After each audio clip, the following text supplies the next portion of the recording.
তবে স্যার এই সিপিএম আমলে ওই চিঠি দিয়ে চাকরি পাওয়ার ব্যাপারটা একটু বলুন, আচ্ছা, এটা কোনো কিভাবে পাওয়া যেত? এটা কোনো কথা হলো?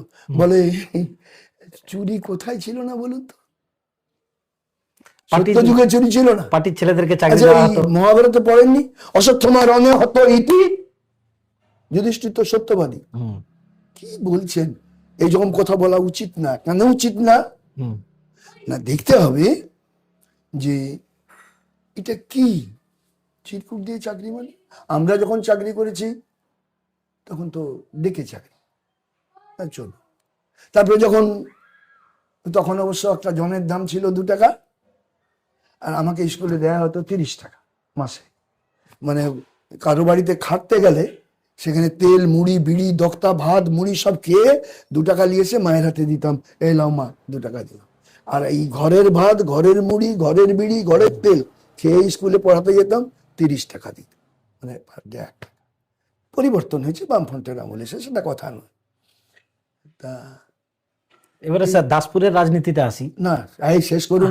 হ্যাঁ বলুন। আর সব কিছু কিছু কেটে আপনারা সামারি করবেন। সবই থাকবে স্যার, আপনার কথা মানুষ শুনবে, দাসপুরের মানুষ। আমি কেউ এমন নয় ভাই, এটা ঠিক না। তো আমি বাস্তবটা বলছি আর কি।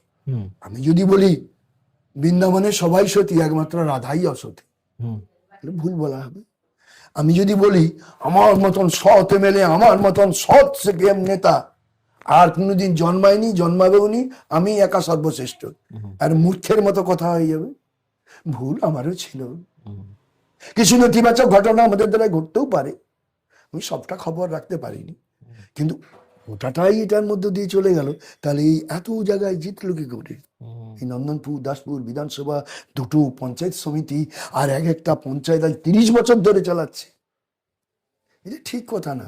এটাকে তিনি যা বলুন তার প্রতি সম্মান রেখেই বলি যে দেখুন, একটা জিনিস জানবেন যে ঘটনা ঘটে যায়, ঘটনার পিছনে ছুটে লাভ নেই, ঘটনার উপর দাঁড়িয়েই ঘটনাকে বিশ্লেষণ করতে হবে। আপনি তো কেমিস্ট্রি পড়েন, আপনি কিভাবে ওই ম্যাঙ্গানিজ ডাইঅক্সাইডকে ব্যবহার করবেন অক্সিজেনটাকে করার জন্য, এক্সরে করার জন্য? আপনাকে ক্যাটালিস্ট, ম্যাঙ্গানিজ ডাইঅক্সাইড অনুঘটক, নাহলে আপনি পারবেন না। ঠিক তেমনি আপনি তো সায়েন্সের ছাত্র, আপনি তো আরো ভালো পারবেন যে কোনো বস্তুর অবস্থা পরিবর্তন করতে চেষ্টা করলে, স্থির বাহির হইতে প্রযুক্ত বল দ্বারা কোনো বস্তুর অবস্থার পরিবর্তন করার চেষ্টা না করলে স্থির বস্তু চিরকাল স্থির থাকবে, সচল বস্তু চিরকাল সরলরেখা অবলম্বন করে চলিতে থাকিবে। তখন ছেলে জিজ্ঞেস করেনি, মাস্টারমশাই যে বল